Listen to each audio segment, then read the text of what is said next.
السلام علیکم ورحمۃ اللہ وبرکاتہ۔ حضرات، آج کی حدیث سن لیجئے۔ سود لینے کا حکم۔ عن جابر رضی اللہ عنہ قال لعن رسول اللہ صلی اللہ علیہ وسلم آکل الربا وموکلہ وکاتبہ وشاہدیہ وقال ہم سواء۔ جابر رضی اللہ عنہ سے روایت ہے کہ رسول اللہ صلی اللہ علیہ وسلم نے سود لینے والے، سود دینے والے، سود کے معاملات لکھنے والے اور اس کے دونوں گواہوں پر لعنت فرمائی ہے اور فرمایا کہ وہ سب برابر ہیں۔ فائدہ: ربا عربی زبان کا لفظ ہے جس کے معنی زیادتی کے آتے ہیں، جسے ہم اردو میں سود کہتے ہیں۔ سود ایسی زیادتی کو کہا جاتا ہے جو کسی مالی معاوضے کے بغیر حاصل ہوتا ہے۔ اللہ پاک نے ایسی زیادتی کو حرام قرار دیا ہے۔ اللہ تعالیٰ کا فرمان ہے، جو لوگ سود کھاتے ہوں قیامت میں اٹھیں گے تو اس شخص کی طرح اٹھیں گے جس سے شیطان نے چھو کر پاگل بنا دیا ہو۔ یہ اس لیے ہوگا کہ انہوں نے کہا تھا بے بھی تو سود ہی کی طرح ہوتی ہے، انما البیع مثل الربا۔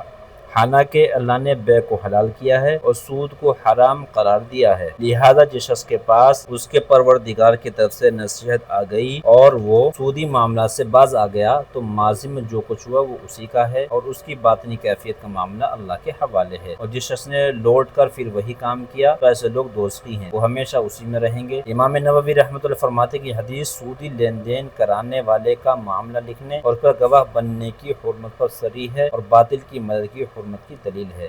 نبی کریم صلی اللہ علیہ وسلم نے فرمایا کہ سود کے 73 درجے ہیں، ان میں سے سب سے چھوٹا گناہ اپنی ماں سے زنا کرنے کے برابر۔ الربا 73 بابا ایسرها مثل ان ينكح الرجل امه۔ دوسری روایت میں ہے کہ سود کا ایک درہم کھانا 36 بار زنا کرنے سے زیادہ شدید ہے۔ درہم ربا یاکلہ الرجل وهو يعلم اشد من 36 زنیہ۔ تو اس حدیث کا خلاصہ یہ ہے کہ آدمی سودی لین دین سے اپنے آپ کو دور رکھے۔ سودی لین دین انسان کو ہلاکت کے اندر ڈال دیتا ہے، اور ہم نے یہ دیکھا ہے کہ سودی معاملات میں پڑھ کر آدمی بے چین ہو جاتا ہے، آدمی اس کو دیتا رہتا ہے لیکن کا جو لیا ہوا ہے، جس سے سود لیا ہے، پیسہ جس سے لے لیا ہے تو اترتا ہی نہیں۔ تو اس لیے سودی لین دین سے دور رکھے، چاہے سوکھی روٹی کھا لے، بھوکا رہ لے، لیکن سودی معاملات سے اپنا آپ کو دور رکھے۔ اللہ تعالیٰ عمل کی توفیق مرحمت فرمائے۔ آخر دعوانا الحمدللہ رب العالمین۔